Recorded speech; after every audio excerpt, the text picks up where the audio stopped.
Thank you, everybody, for being here tonight. My name is Skip Rutherford. I'm Dean of the Clinton School, and welcome to another in a series of our public programs. Thank you all very much. Two things. Could I ask that you please turn your cell phones and other electronic devices off? Thank you. Several people here. Chrissy Carpenter from the Winthrop Rockefeller Institute, and by way of the LBJ Library and the LBJ family, we're glad to have you here. Stephanie Street, the Executive Director of the Clinton Foundation, is here, and I see my buddy Bob Hupp, who's the rep. It's such a great place, and they're hosting our students for a graduation week activity for the Play Next to Normal. So we look forward to being with you in a couple of weeks, Bob. To introduce our program tonight is Clinton School student Heath Carlock from New Carrollton, Maryland. In about 12 days, Heath will walk across the stage and receive his Master in Public Service degree. Prior to coming to the Clinton School, he graduated from Edinburgh University of Pennsylvania with a degree in political science. He worked as a National Park Ranger at LBJ National Historic Park. At the Clinton School, he's worked with the Pine Bluff Area Community Foundation. He's worked with the World Toilet Organization on sanitation issues, and he's now working with the Promise Neighborhood on student achievement. When he graduates, he's moving to Philadelphia, where his wife is joining the faculty of the University of Pennsylvania. No slack schools, so it'll be a great opportunity for the Carlocks as Heath pursues his career in Philadelphia as well. Please welcome Clinton School student and soon-to-be graduate, Heath Carlock.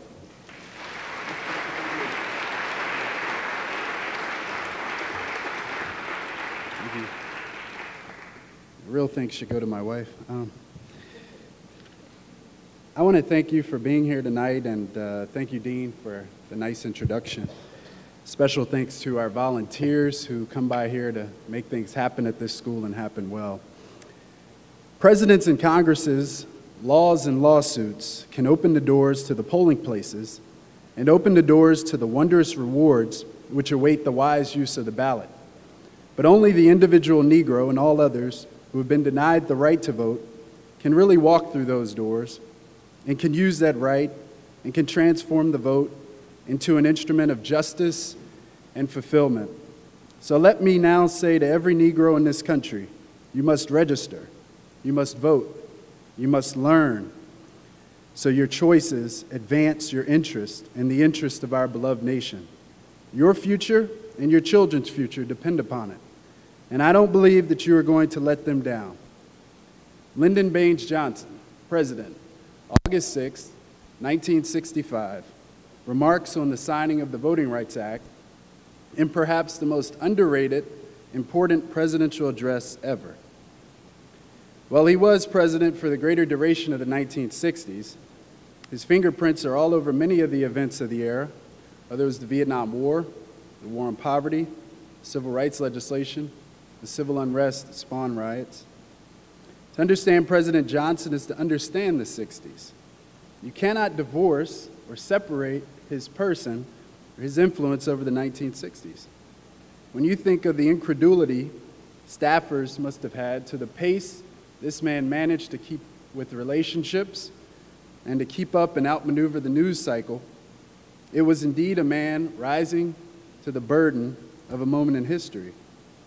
And it was President Johnson who had this unmatched understanding of government and what government could make possible with citizens at a time when people needed government to work. One person working to discover Johnson's presidency in a seriously balanced way is Mark Updegrove, the fourth director of the LBJ Library and Museum in Austin. He's an author of 3 books focusing on the U.S. presidency, with his latest publication being Indomitable Will, LBJ in the Presidency, joining a chorus of authors, famed LBJ authors, Robert Caro, Doris Kearns Goodwin, Merle Miller, Michael Beschloss, Robert Dallek, and Lady Bird Johnson, too. Tagged by CNN as one of the country's best presidential historians, Mr. Updegrove's career in news media ranges from activity with Time, Newsweek, Yahoo, American Heritage, The Nation, Nickelodeon, and MTV. At one time, he was Director of Business Development at Rawle Murdy, a private communications firm. He's very proud to be Director of the LBJ Library, and if you've ever been there, you know the manner in which history is presented is quite effective. And I should say I did research there as a National Park Ranger when I served at the LBJ National Historical Park, research drawing parallels in the rhetoric used by Bobby Kennedy, then U.S. Senator, and President Johnson, as well as the events of LBJ's last day alive. Mr. Updegrove is here to talk about Indomitable Will and why he wrote it. Essentially, he feels LBJ is underappreciated and misunderstood, and he worked feverishly to do the greatest good for the greatest number of Americans and wanted badly to feel their overwhelming approval. The book borrows from original source documents and comes with over 25 unique photographs and never-before-published transcripts of phone calls. The question we can all ponder is whether the receding shadow of the Vietnam War means it's time for a new look at LBJ. Please welcome Mr. Mark Updegrove.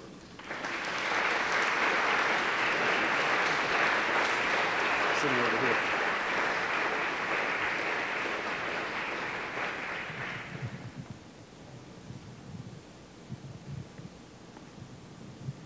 Good evening.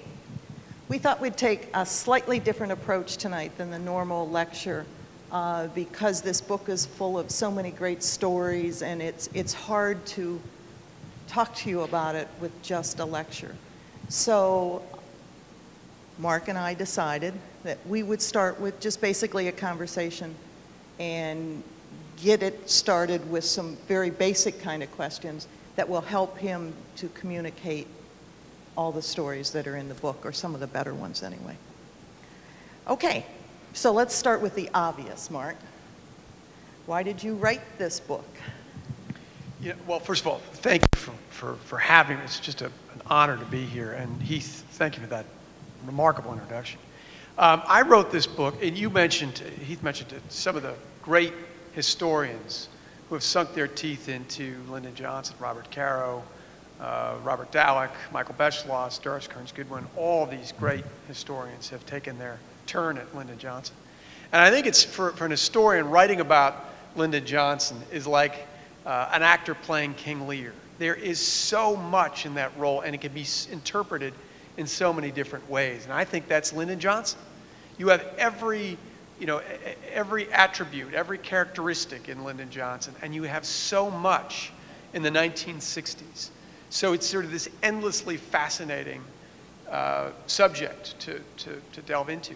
But I think the accounts that I've read of LBJ, Terry, are sort of unduly skewed, given the rich tapestry of LBJ's life and personality. They tend to be more negative in orientation. And you can do that with Lyndon Johnson because he is everything.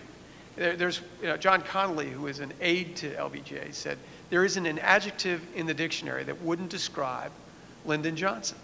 So you can take the most negative aspect, a narrow aspect of who he was, and construct a factually accurate but imbalanced account of this giant personality. So I've written an oral biography that draws on the oral history accounts of friends and advocates, as well as enemies and adversaries, to get a full portrait of who this man was and what he meant to our country. So it's been 39 years. It's hard to believe for us that remember. It's been 35 years since LBJ passed away. And yet historians still argue over the cornerstone of his legacy. Is it the domino theory that brought us Vietnam, or is it the economic decisions that he made, the domestic policy decisions that he made, that in many aspects are the peak of what one might call modern liberalism? Which is it? I think probably a little mixture of both. And I think that Clara Booth Luce, who is the wife of the founder of Time magazine, Henry Luce, a playwright in her own right. She said one time, she used to famously lecture presidents. She'd say, "You will be remembered in one sentence. What's your sentence?" And she would illustrate. She would say, "Lincoln, he freed the slave." And she used to do it so often that John F. Kennedy was just so bothered by it, he would avoid her at parties. But she's right. She's right. Presidents are more or less remembered in one sentence. And I think that at this point, to this point, LBJ's sentence certainly has had Vietnam in it. In fact, it's only had Vietnam in it. Because so many other people are credited with the remarkable sweep of legislation that LBJ put into effect. But as the long, dark shadow of Vietnam recedes with the passing of years, I think slowly we'll see LBJ turn into the Vietnam president to the civil rights president. And if you look at the most inherent contradiction in this country before the 1960s, it was all men are created equal. It was an intrinsic part of the American creed. It was in our Declaration of Independence. And yet, until the 1960s, we had legal apartheid in this country. Heath, you just mentioned, I think, a very underrated speech from LBJ where he was talking about voting rights and the importance for African Americans after the Voting Rights Act of 1965 went forward to register their choices at the ballot box. But we didn't have equal rights in this country until this man made it happen through, it sounds like a pitch from my book, and maybe it is, through indomitable will. There isn't anybody who could affect civil rights in this country before LBJ. So I think that the tide is starting to change. LBJ's sentence will always have Vietnam in it, but I think that civil rights will be an effective counterbalance to Vietnam. Usually at directors' meetings, Mark is our favorite storyteller of LBJ stories. Some of them we can't necessarily talk about here today. However, the book also is full of some really, really great stories. Tell them. Well, he's such a colorful character, you know, and that's why it's important to have an oral history, I think, because you get so many people telling the stories that about this giant of a person. I'll give you a couple. He was really, really funny. And there wasn't a story that he couldn't relate to his own experience. If you came to the Oval Office and you had a problem that you were wrestling with, he would often tell a joke. And so his speechwriters were meeting with him one time. And he's reading the speech and it quoted Socrates. And he looked at me and said, "Socrates? Socrates? I'm not going to quote Socrates." He said, "Keep the quote, but begin it with, 'My daddy used to say.'"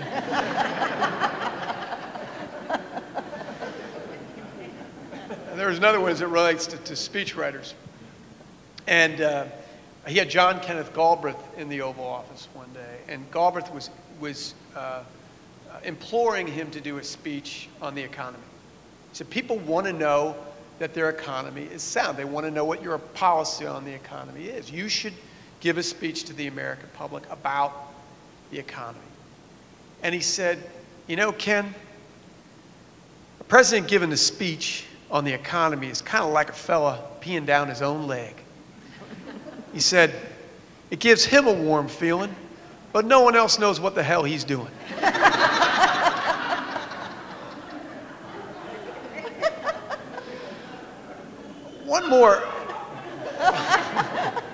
One more story that there's a lot of misconceptions about LBJ. One of them was that he was ruthless, and we'll talk about that, I think, in a little bit, Terry. But the other thing is he was hard to work for, and that is certainly true. But LBJ was also incredibly loyal, and that's one of the things that people don't realize. And he used to talk to his staff about, there being 10 important things. The 10 most important things in politics are loyalty, loyalty, loyalty, and say loyalty 10 times. But there's one story that I'd never heard before that illustrates this. In the waning days of his administration, he was really worried that everyone would land on their feet. And he was less worried about policy. All those days were sort of over. But he wanted to make sure that everyone, after leaving the White House, had a good job. And there was a guy named DeVere Pearson, who was one of the White House counsels, a lawyer in the White House. And he was interviewing with a great white shoe firm in Los Angeles about opening a Washington office. It was a great opportunity for him. And LBJ was an incredible micromanager. And DeVere Pearson more or less signed out of the White House. He made it clear that he wasn't going to be there the next day. And he's meeting in Los Angeles with this firm behind closed doors with all the partners. And a secretary runs into the conference room and she's really flustered. She said, "Mr. Pearson, the president's on the line for you." And so the partners all said, "You know what, you take the call, we'll clear the room. You take the call, you let us know when we're done, and we'll reconvene." So he gets on the line, he says, "Mr. President?" Johnson says, "Yes." He says, "Well, Mr. President, I don't know if you noticed, I signed out of the White House. I'm not going to be there today." We said, "I know that." He said, "Well, then, Mr. President, what can I do for you?" He says, "No, I didn't have anything. I just thought the call would help."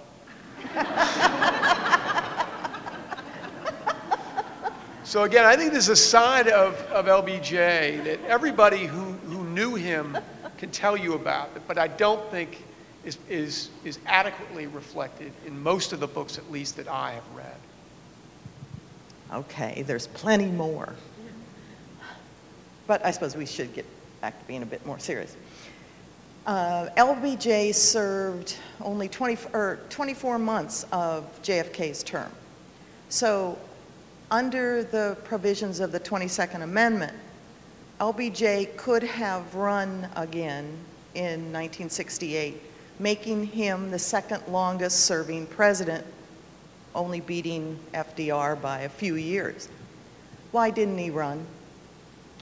Well, let me just ask the crowd, and I'll answer the question, Terry. It's a good one. And there are a lot of misconceptions about why he didn't run. I'll get into that in a second. But who here remembers LBJ giving a very famous speech on March 31st in which he said, and you could probably quote it with me, "I will not seek, and I shall not seek, and I will not accept the nomination of my party for another term as your president." How many of you who heard that were shocked by it? It was shocking for most people. And the misconception is that LBJ was more or less waving the white flag because of Vietnam, that he was beleaguered and embattled, and has finally taken his toll, and he said, "I've had enough. I'm not going to risk losing the office and being humiliated. I'm going to step down."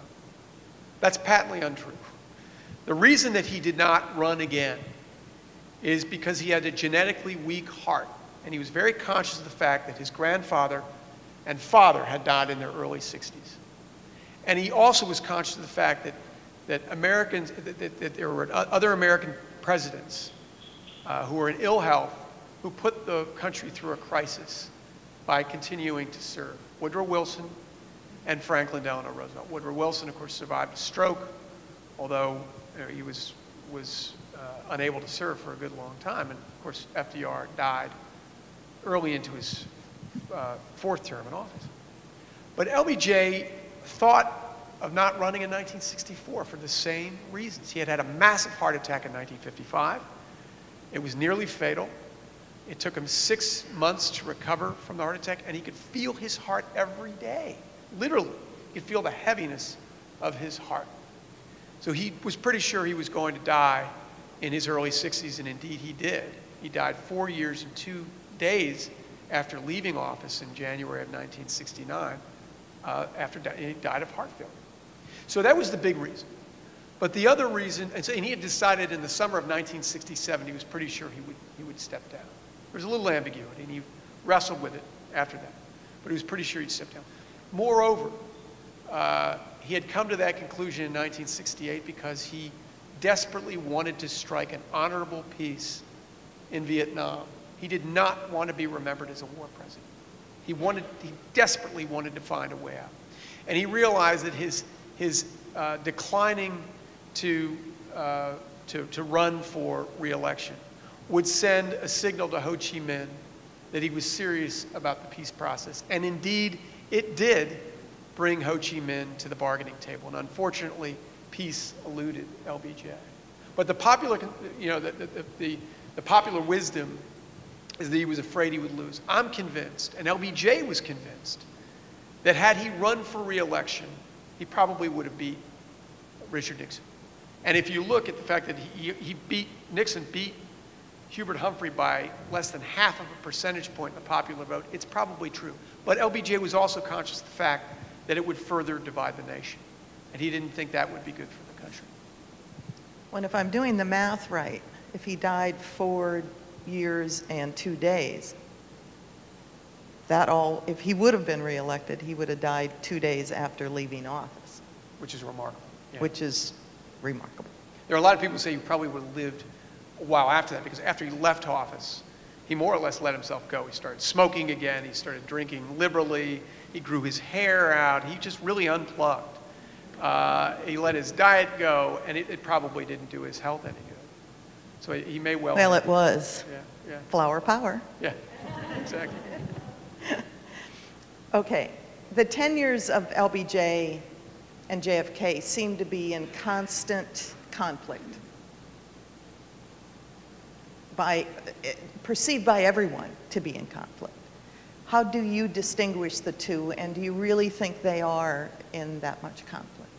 I don't think that their legacies are. I think it's funny, people pick a lane. They either go with Kennedy or they go with Johnson, and sort of ne'er the twain shall meet.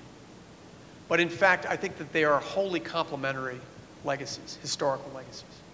Liz Carpenter, who also, like Clare Boothe Luce, believed that presidents could be encapsulated in one word, said that Kennedy inspired, Liz Carpenter was an aide to Lyndon and Lady Bird Johnson, and just a remarkable wit. But she said that Kennedy inspired, which Johnson was incapable of doing, and Johnson delivered. And it's true. If you look at what Kennedy had envisioned for this country, it's not Kennedy who got it done for us. It was LBJ. I'll give you an example, and that's the Civil Rights Act of 1964, which is the act that essentially ends Jim Crow in the United States of America. JFK had proposed it in 1963 as a Civil Rights Act of 1963. But there's very little doubt in my mind that he would not have gotten that through Congress. I don't think that Southern Democrats would have allowed a Northeastern liberal to get that done. LBJ got it done. And just as there's the old cliche that it took Nixon, the staunch anti-communist, to open China, it took Lyndon Johnson, this Texan, to give us civil rights. There's this great story about Senator Richard Russell from Georgia, who was a friend and mentor to LBJ and a fierce opponent of the Civil Rights Act of 1964, coming to the White House and talking to LBJ about it. And LBJ realizes he's going to have to run over his old friend in order to get this through. And he has no compunctions about doing it. But Russell opens up by saying, you know, you can get the Civil Rights Act of 1964 passed. I don't think Kennedy could have done it, but you can do it. But I warn you, if you do, you'll lose the southern states to the Republicans, and you may well not win election in 1964. And Johnson, this perceived power monger, listens to that and quietly responds, if that is the price for this bill, I will gladly pay. That's just remarkable political courage.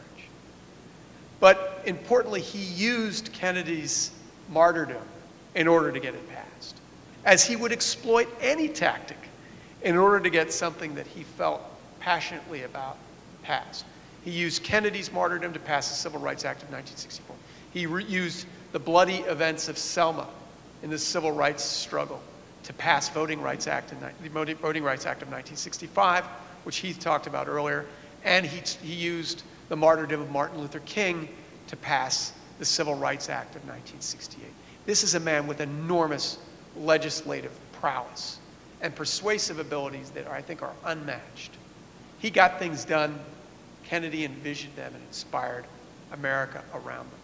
So I think they're wholly complementary. Speaking of that, what do you think this present-day Congress and White House could learn from LBJ? Well, it's interesting because I mentioned the misconception that LBJ was ruthless earlier. We had an interview with NPR earlier, and I was talking about this, the fact that so many people think he was ruthless. In fact, there's a Newsweek article right now by David Frum called What Obama Can Learn from LBJ. And in the headline is this, here that LBJ was a politician of unmatched ruthlessness. Well, you don't get things done by being ruthless in Washington. The article goes on to talk about how conciliatory he was in getting things done. That's how you get things done. And that's why he was effective. And to my mind, there were the 3 C's. And this is what Congress can learn, and Obama can learn from the 36th President of the United States. One is craftiness. If you can't get around an opponent, set a strategy to circumvent them. But if you do that, if you do work your way around them, and there are innumerable examples of LBJ doing it. Let me give you a quick one. When he passed Medicare in 1965, he was opposed not only by Congress, but by the American Medical Association. And a lot of congressmen and senators were opposed to it because they were being lobbied so effectively by the AMA. So he calls them to the ranch where he was for several weeks. And he has this meeting with the AMA. And he asked the president of the AMA if he would send doctors to Vietnam to tend to the civilian population. And he says, of course we'll do that, Mr. President. So immediately, LBJ calls a press conference, knowing full well that they're going to ask whether the AMA will support Medicare legislation. And LBJ is totally conscious of that. But he announces the fact that they're going to send doctors to Vietnam. And sure enough, someone says to the president of the AMA, will you support Medicare when it goes through? And LBJ says, of course he's going to support Medicare. I mean, these guys are sending doctors overseas in harm's way to tend to the civilian population. These are patriots. Of course they're going to support the law of the land. And then put on the spot, the president of the AMA says, of course we're going to obey the law. So LBJ did not vilify them. He did not demonize them, but he effectively worked around them. So craftiness is important. Collegiality is just as important. You don't demonize or vilify your opponent because you know what? You might have to work with that same person the next go-around when you have something else that needs to be passed. And finally, compromise. I was at a conference a couple weeks ago where Barbara Bush said that compromise in Washington has become a dirty word, that reaching across the aisle has become tantamount to treason. Well, that's the only way you get things done in Washington. And I think that's what you can learn from LBJ, that he was a master at those 3 things: craftiness, collegiality, and compromise. Okay, so since you're at the Clinton Library, you have to know this one's coming. In one of your other books, Second Acts, you discuss the post-presidency of many of the late 20th century presidents. You interviewed them, and so you have a pretty good idea of how they think and what they said. So compare, if you can, LBJ and Bill Clinton. That's an easy comparison in a lot of ways. There are a lot of differences, but there are some striking similarities. One is, I think in most of our lifetimes, there are only 2 bigger-than-life presidents, and they are LBJ and Bill Clinton, in my view. They're charismatic presidents, but you don't get bigger-than-life personalities like you do LBJ and Bill Clinton. Second is that part and parcel of that is their complexity.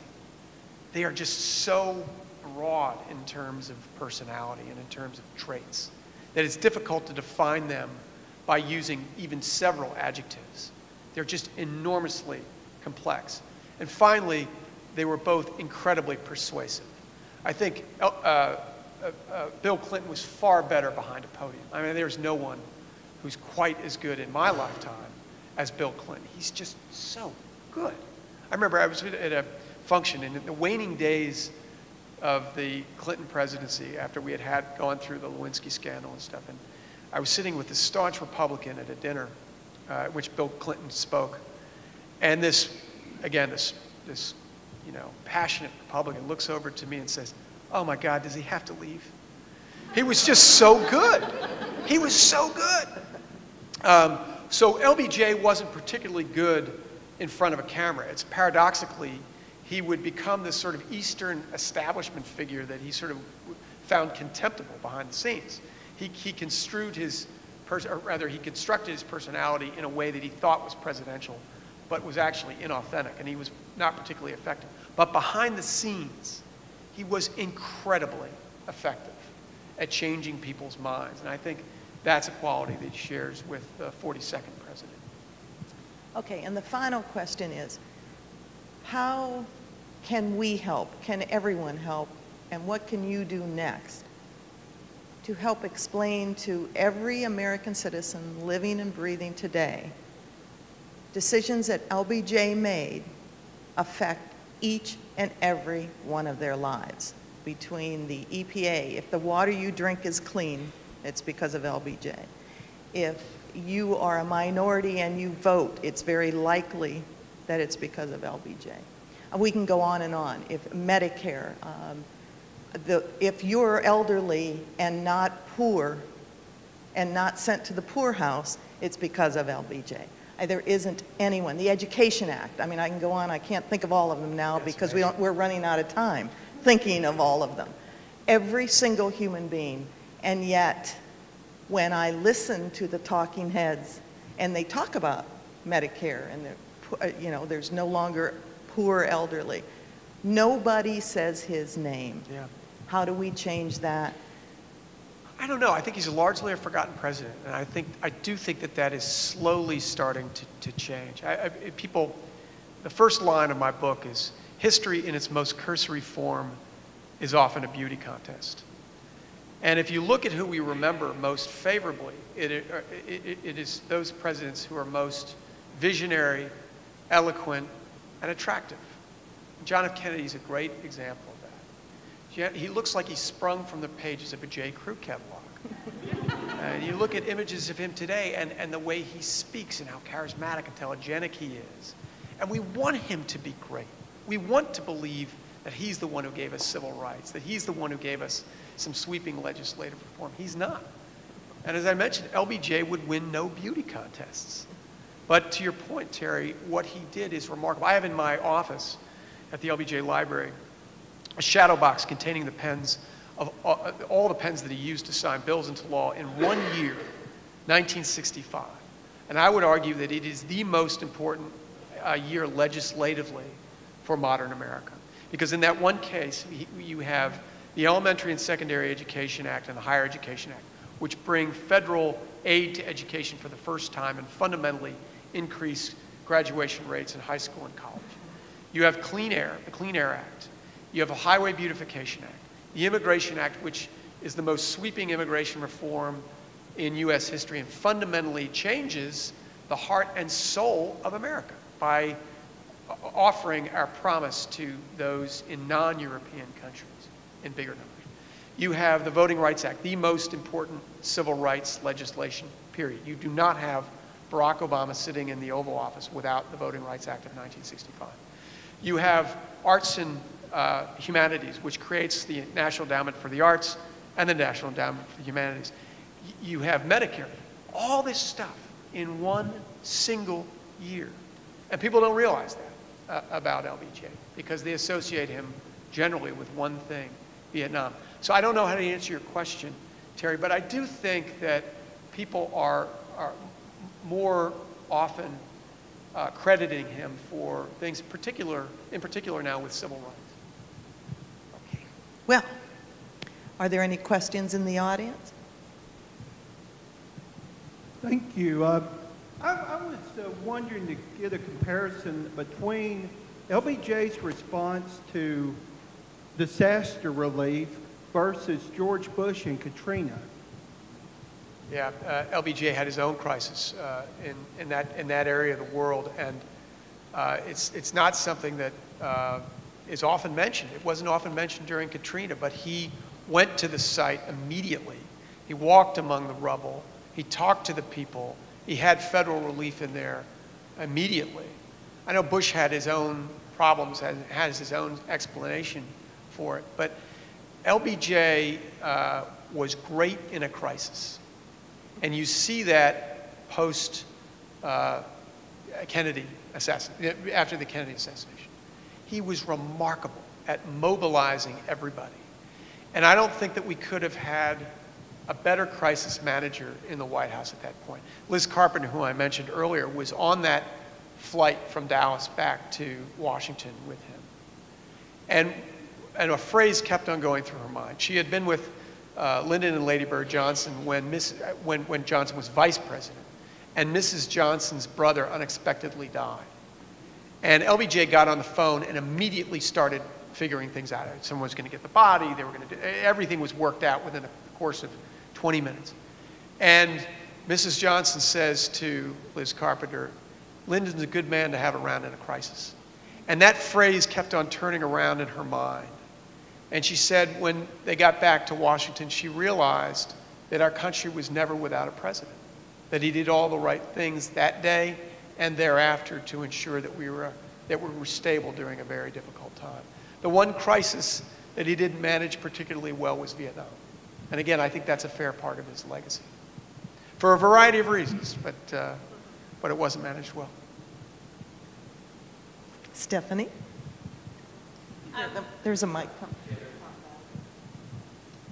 Mark, I know hopefully several people here have been to the LBJ Library to see your exhibits, but I know you're undergoing a renovation of your exhibits, and I was wondering if you could tell us when that will be finished and maybe share a little insight on perhaps how in your exhibit redo you may sharpen some of these stories to really give LBJ the credit he deserves for all the sweeping legislation you just talked about, or maybe just tell us a little bit about how you're changing your exhibits, because I think it's really interesting. Thanks, Stephanie. I'd be happy to.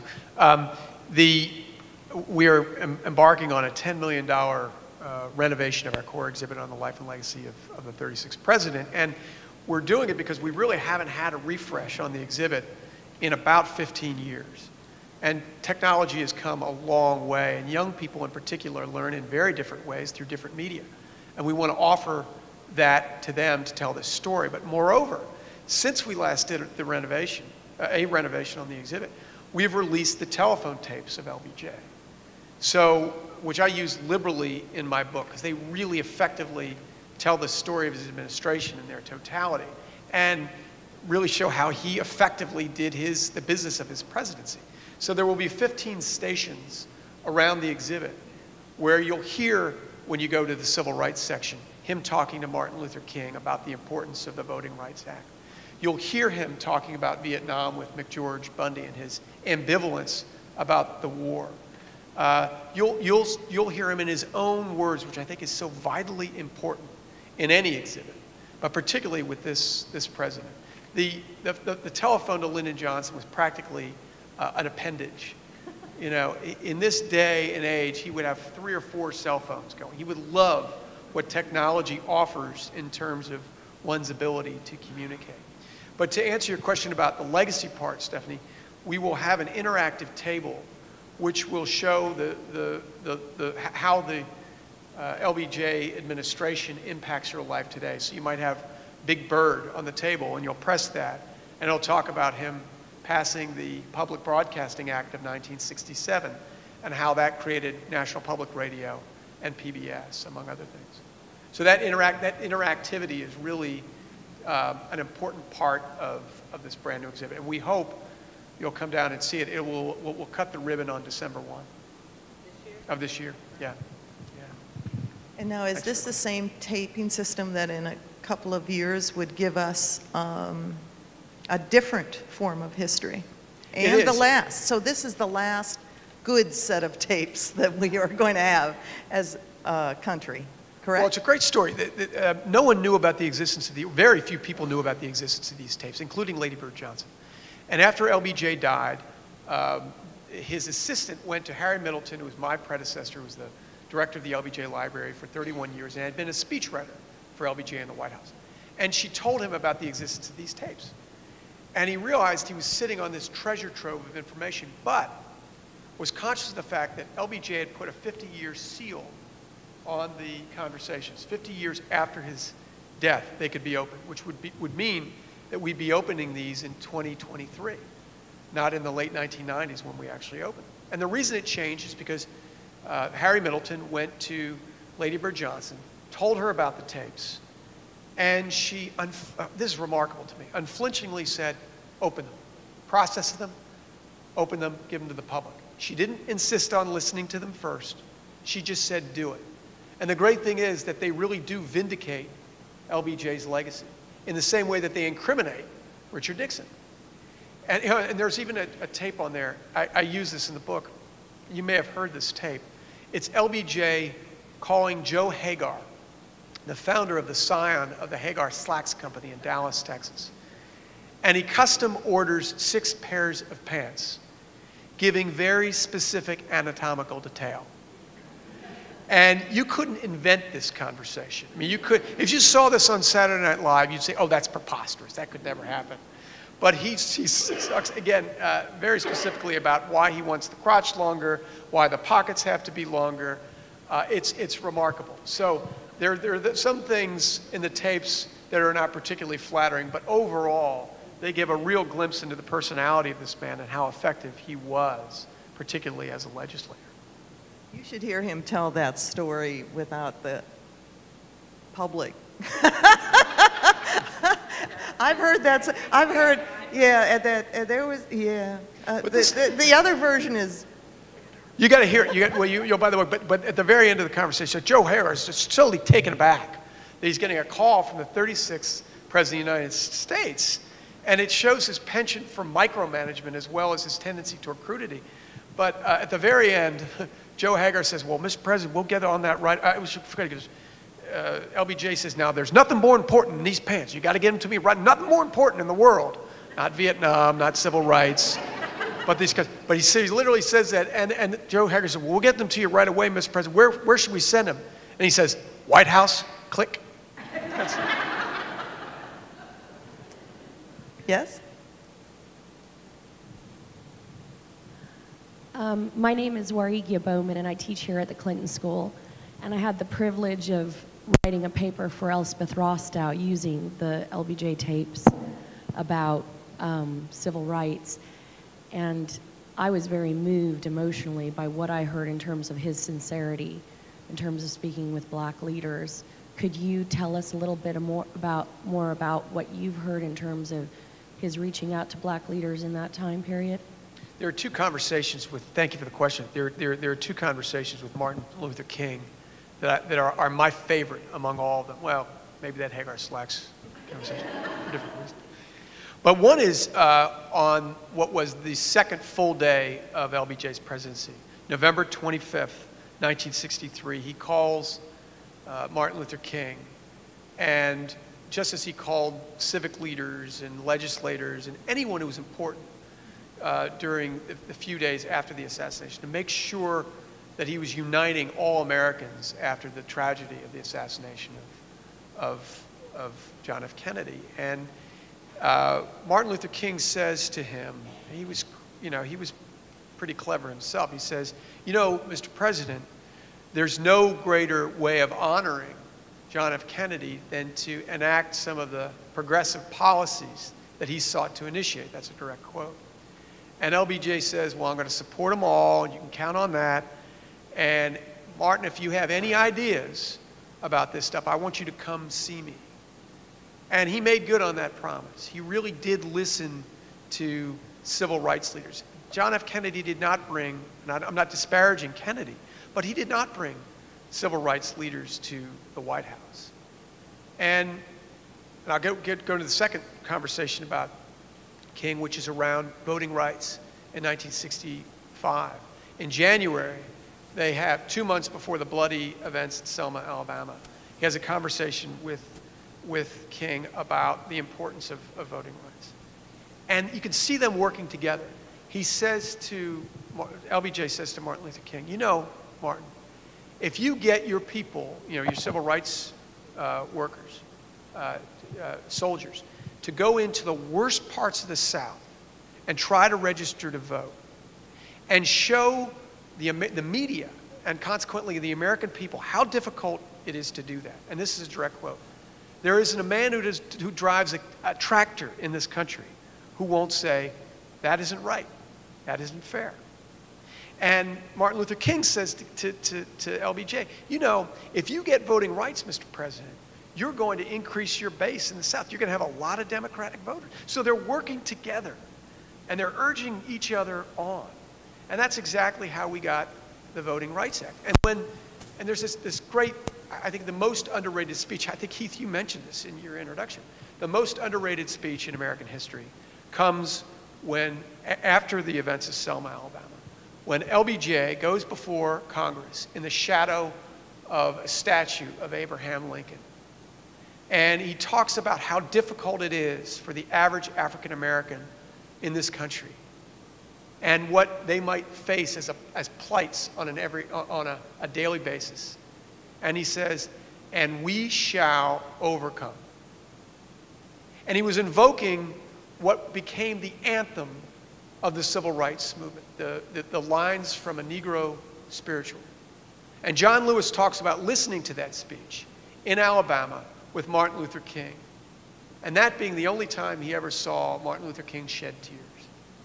And King hears the most important man in the country using those words, which meant that he had heard the cries and the sorrow from that oppressed people, and he understood what needed to be done. So it's a remarkable story. And those two phone conversations, I think in particular, are I think the most important in the collection from an historical standpoint. Oh dear. There's one right there.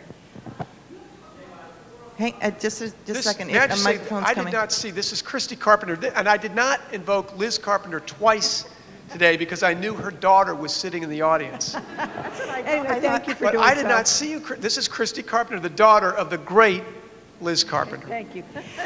Anyway, you haven't talked at all about the war on poverty. And this was, of course, the war that LBJ really wanted to fight, not the war in Vietnam. And, you know, I think particularly from today's perspective, when we can imagine what would happen to a politician who said, who even started talking about poverty, you know?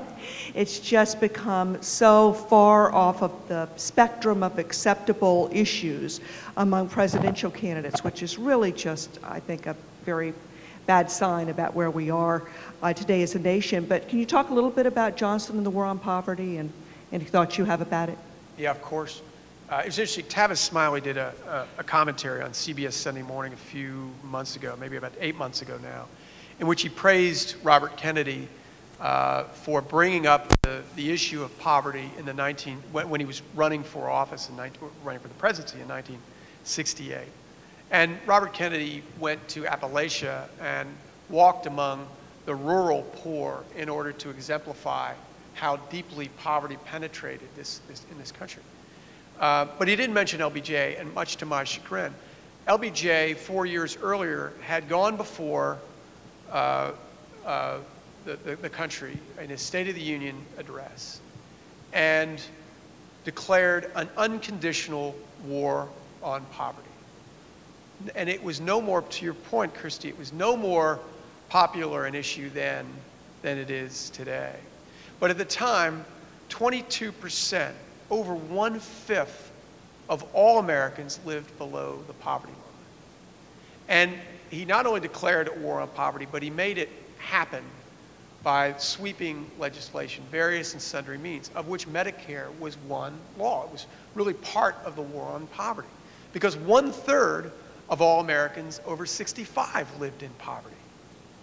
At the end of LBJ's 5 years and 2 months in the Oval Office, poverty had declined from 22% to 13%. By far the biggest one-time reduction in the history of our country. And it remains at about 13% today. It hasn't changed much. Went to about 15% during the Reagan administration, had declined to as low as 11% during the Nixon administration. but he was very serious about poverty. And again, Medicare is an example of that. He could not in good conscience see many people in the vernacular of the time go to the poorhouse in their latter years, unable to afford medical care. FDR had tried to pass Medicare, Harry Truman had tried to pass Medicare, John F. Kennedy tried to pass Medicare, and LBJ made it happen. He hated poverty, he'd seen it firsthand, and he hated bigotry for the same reasons. I think we probably have time for one more. Go ahead. Thank you. I'm just wondering if you would say a few words about someone who I think may be almost as equally as important as LBJ himself, and that's Lady Bird Johnson. What was their relationship like, and what kind of impact did she have on his behavior and thoughts? It's a great question. I don't think people realize the symbiotic relationship between the two of them. I don't know that you find a more holistic partnership between both of them. Again, I mentioned that LBJ was very difficult to work with, and there's no denying that. He was really tough. He was good on some days, but he was really difficult on other days. And what people don't realize is that you didn't work for just one Johnson, you kind of worked for two. And that LBJ was part of a greater package that included the ever-gracious Lady Bird. And she said that I learned to walk behind Lyndon and say thank you. They were very much a team. One of the things that's interesting is, and I thought about this, thought about their relationship long and hard. And I think, and I don't take a lot of time to write, I don't labor over sentences, but I thought about how to encapsulate their partnership.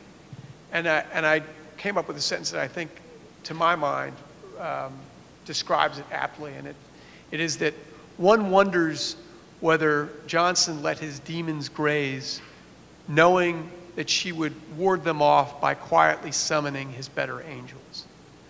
And I think she did have that calming force on him. She forced him to look beyond the heat of the moment. Her equanimity sort of quieted his raging storms at times. And she also had an enormous effect on legislation. LBJ is enormously important environmentally. There's no more important president in my lifetime in terms of protection of the environment. The only president who had a deeper effect environmentally is Theodore Roosevelt. But it was largely inspired by Lady Bird's passion for the subject. And she's credited for highway beautification, which sounds largely cosmetic, but it goes much deeper than that. Well, thank you very much, Mark. Thank you. Thank you. Thank you very much. Terri.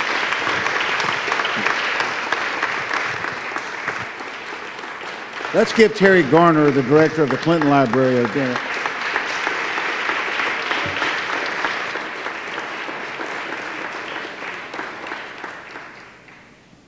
Mark, there's a lot I like in the book, but I particularly like this story, and you may have touched on it.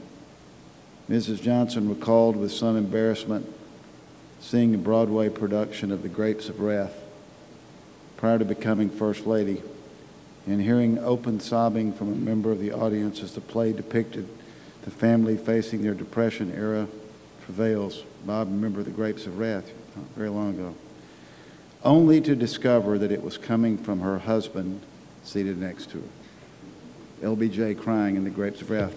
Buy this book, come sign it, and say hello to Mark. Thank you all for being here.